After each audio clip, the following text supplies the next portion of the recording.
Hello, everyone. Welcome back to today's story. In this episode, we're diving into a painful misunderstanding that almost shatters a fragile new happiness. Jay believes he has caught Huyen in an unforgivable act, accusing her of betrayal without knowing the full truth behind what he sees. Old wounds, buried secrets, and unspoken sacrifices collide, pushing every character to an emotional breaking point. As misunderstandings grow and tempers flare, stay with us until the end, because this episode isn't just about blame or forgiveness. It's about courage, honesty, and the strength it takes to protect the people you love when the past refuses to stay silent. And don't forget to subscribe to help us reach 500 subscribers. Your support means the world to us. The afternoon light drifts gently across the vegetable garden, soft and warm, the kind that makes everything feel slower and safer than it really is. Huyen sits on a low wooden stool beside the fire pit, turning roasted corn with practiced hands. The husks crackle as they peel back, releasing a sweet, smoky scent into the air. G squats nearby, pretending to be serious while sneaking glances at her, then suddenly laughing when she catches him. "Careful," she says, nudging him with her elbow. "If you burn it, you're eating it." Ja grins, unfazed. "I don't mind. You cook, I clean. Fair deal." He hands her a finished ear of corn and teases, "You've been eating well lately, I can tell." Huyen rolls her eyes, but there's a softness in her smile that hasn't been there for a long time. For months, life felt like one long stretch of endurance. Quiet pain, unspoken memories, and the constant fear of being judged. Now, in moments like this, sitting in a small garden with smoke clinging to her hair and laughter slipping out naturally, she finally feels like she can breathe. Just as she takes a bite, footsteps approach from the dirt path outside the gate. An older man appears at the doorway, his figure stiff, his face shadowed by disbelief. He has just returned from the south, travel dust still clinging to his clothes. Huyen freezes the moment she sees him. Her hand trembles, corn slipping slightly from her grip. It's her former father-in-law. Before she can stand, before she can even form the right words, he speaks, his voice sharp, trembling with restrained emotion. "Huyen." She rises immediately, lowering her head. "Father, you're back." He looks past her, then at Jay, then back at her again. The sight in front of him. Huyen sitting close to another man, laughing easily, cuts deeper than he expects. His chest tightens, anger and hurt surging at once. "So this is how it is now," he says bitterly. "My son hasn't even finished serving his sentence, and you're already living happily with someone else?" The words land like blows. Huyen's face drains of color. "It's not what you think," she says quickly, her voice shaking. "Please, let me explain." But he doesn't listen. Pain flashes across his eyes, followed by disappointment so heavy it makes his shoulders sag. "I defended you," he says. "I trusted you. I treated you like my own daughter." His voice breaks slightly. "And this is what I come home to?" Behind Huyen, Jay stiffens. He has no idea who this man is, only that he's older, furious, and looking at Huyen with an expression that feels dangerously close to condemnation. Before Huyen can stop him, Jay steps forward. "Sir," Jay says firmly, "you're misunderstanding." "Stay out of this," the older man snaps, his gaze never leaving Huyen. This is family business. Huyen's hands clench at her sides. She bows deeply, again and again. I'm sorry, she whispers. Please don't think badly of me. I never wanted to hurt you. But apologies only seem to harden his expression. Without another word, he turns and walks away, his steps heavy, final. The gate creaks as it closes behind him, the sound echoing louder than the crackling corn fire. The garden falls silent. The corn pops once more, a sharp snap that makes Huyen flinch. Her knees give out, and she sinks back onto the stool, tears spilling freely now. I should have told him, she says softly, more to herself than to G. Jay kneels beside her, his confusion mixing with concern. Huyen, who was that? She wipes her face, taking a shaky breath. My former father-in-law. He doesn't know about us. He doesn't know anything. The truth spills out slowly, like water seeping through cracks she's tried to seal for too long. She tells Jay about her past marriage, about Thug, about the violence she endured in silence, about how she was thrown out with her child, how the world seemed to turn its back on her overnight, and about the one person in that family who had once protected her, the man who just walked away in anger. He was always kind to me, she says, her voice breaking.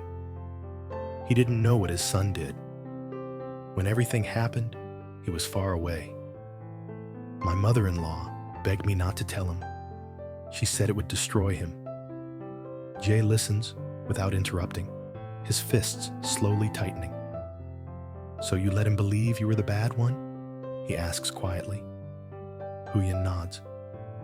I thought, if he hated me, at least he wouldn't suffer knowing the truth. I didn't want him to blame himself.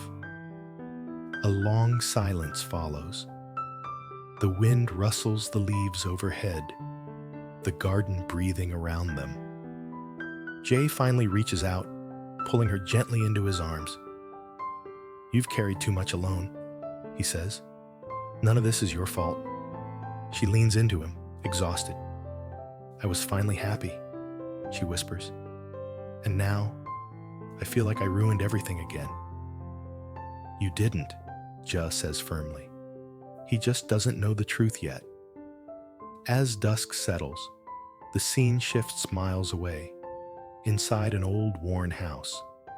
The former father-in-law paces the living room, anger still burning in his chest. His wife sits at the table, arms crossed, watching him with thinly veiled irritation. So? She demands. You went all that way just to embarrass yourself. She was with another man, he says harshly, laughing, acting like nothing ever happened. His wife snorts. I told you she couldn't be trusted. He clenches his jaw, torn. I believed in her. Believed? She scoffs. You were gone for 2 years. What did you expect? Their argument escalates quickly, old resentments resurfacing.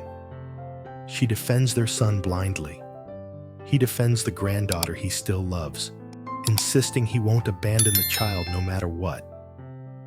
I'm going to see Maya, he declares finally, and no one will stop me.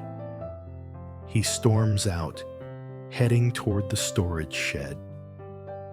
If his heart is on fire, his hands need something solid to hold on to. He loads bricks, cement, sand, anything to keep himself busy, anything to drown out the confusion tearing him apart. Back at Huyen's place, night falls gently. Later that evening, G rides his motorbike back from town, supplies stacked carefully in the back.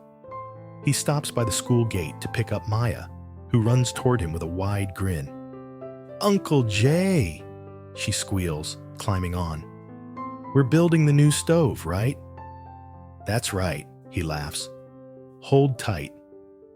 When they arrive home, Huyen rushes out, worry etched across her face. It melts the moment she sees them safe, smiling. The three of them unload materials together, stacking bricks neatly in the yard. Maya runs circles around them, pretending to be a construction boss. For a brief moment, laughter fills the air again. As Huyen looks at the bricks lined up under the moonlight, she realizes they're not just building a stove. They're building something fragile and new, brick by brick, while the past still looms, unresolved, just beyond the gate. Morning comes quietly, wrapped in a thin layer of mist that settles over the yard and clings to the vegetable leaves. The stacked bricks sit where they were left the night before, damp with dew, looking heavier somehow, like they've absorbed the tension from yesterday, along with the moisture. Huyen wakes before anyone else. She sits on the edge of the bed for a long moment, listening to the slow, even breathing of Maya in the next room. Her mind drifts back to the image of her former father-in-law turning away from her, the disappointment in his eyes sharper than any insult. She presses her palm to her chest, steadying herself. Outside, Ji is already awake. He's rinsing tools at the water pump, movements calm and deliberate. When he hears the door creak, he looks up. "Couldn't sleep?" he asks gently. Huyen shakes her head. "I keep thinking about yesterday." Jay nods. "I figured." He sets the tools aside. "We'll start on the stove today. Keeping busy might help." She gives a small smile. "You always think work can fix everything." "Not everything," he says honestly, "but it helps us stand still long enough to breathe." They work side by side, mixing cement, lining up bricks. The rhythm of it is grounding. Maya sits nearby, pretending to help by handing them imaginary instructions.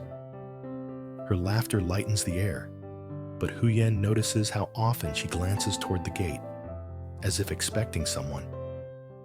Around midday, footsteps approach. This time, it's not imagined. The former father-in-law stands just outside the yard, a small bag of fruit in his hand. He looks tired, more tired than yesterday. His anger dulled into something heavier and harder to name. Maya spots him first. "Grandpa!" she shouts, running forward without hesitation. The word hits him square in the chest. He crouches instinctively, arms opening as Maya throws herself into them. He holds her tightly, eyes closing for a brief second, as if anchoring himself to the only certainty he has left. Huyen freezes mid-motion, her hands still coated with cement. Every instinct tells her to step back, to give him space. Jay notices her hesitation and quietly steps to her side, his presence steady, but non-confrontational. "I came to see the child," the older man says, standing slowly. His voice is restrained, controlled. "I didn't come to argue." Huyen nods, her throat tight. "You're always welcome to see Maya." Silence stretches between them, thick and uncomfortable. Finally, his gaze shifts, this time fully, to Jay. "And you are?" he asks. Before Jay can answer, Huyen speaks. "He's the one who helped me when I had nothing. He's the one raising Maya with me." The words are simple, but firm. The older man exhales sharply. "So it's true." "It's true that he takes care of us," Huyen replies. "But what you think about me, that's not." Her courage surprises even herself. He looks at her, really looks this time. Not the image he constructed yesterday, but the woman standing in front of him, hands rough from work, eyes tired but resolute. "I saw you laughing," he says quietly. "It felt like a betrayal." Huyen swallows. "I wasn't betraying anyone. I was just finally not afraid." The honesty in her voice unsettles him. Maya tugs at his sleeve. "Grandpa, Uncle Jay is building us a new stove. The old one makes Mommy cough." The older man glances at the half-built structure. Something flickers across his face. Recognition, perhaps guilt. He turns back to Huyen. "Your mother-in-law told me nothing," he says slowly. "She said you left because you wanted freedom." Huyen lets out a bitter, almost humorless laugh. "She wanted silence, and I gave it to her." Jay remains quiet, but his jaw tightens. For a long moment, no one speaks. The sounds of the village drift in. Distant voices, a barking dog, the clink of metal from another yard. Finally, the older man speaks again. "Why didn't you tell me the truth?" Huyen meets his gaze. "Because I knew you would suffer, and I was already used to suffering alone." The words land heavily. He turns away, rubbing his face, shame seeping through the cracks of his pride. "I failed you," he admits, barely audible. "I was gone. I didn't see anything." Tears well in Huyen's eyes, but she doesn't let them fall. "You protected me in the ways you could. That mattered." Maya steps between them, holding both their hands. "Can we all eat together?" The innocence of the request breaks the tension more effectively than any argument could. Later, they sit under the shade tree with simple bowls of rice and vegetables. Conversation is cautious, but no longer hostile. The older man watches Jay closely, not with suspicion now, but with assessment. "You didn't know who I was yesterday," he says to Jay. Jay shakes his head. "No, I only knew Huyen was hurting. And you still spoke up." Jay shrugs lightly. "Anyone would." The older man studies him for a long moment. "Not everyone." When he stands to leave, he pauses at the gate. "I need time," he says to Huyen. "But I don't think you're the person I accused you of being." It's not an apology, but it's something. After he leaves, Huyen sinks onto the step, exhausted. Jay sits beside her, handing her a cup of water. "You were brave," he says. She exhales slowly. "I was terrified." Those two things usually come together. Days pass. The stove is finished. Smoke no longer fills the kitchen. Life resumes its quiet rhythm, but the atmosphere has shifted. Word travels quickly in small villages. Whispers rise, then fade. One afternoon, the former father-in-law returns, not alone this time. He brings with him a bag of old documents and a look of grim determination. "I spoke to my wife," he says bluntly. "She denied everything." Huyen's shoulders tense. "But," he continues, "I found medical records, school reports, dates that don't match her story." He places the documents on the table. "I was blind. I won't be anymore." Huyen's hands tremble as she looks at the papers, not out of fear, but relief so sharp it almost hurts.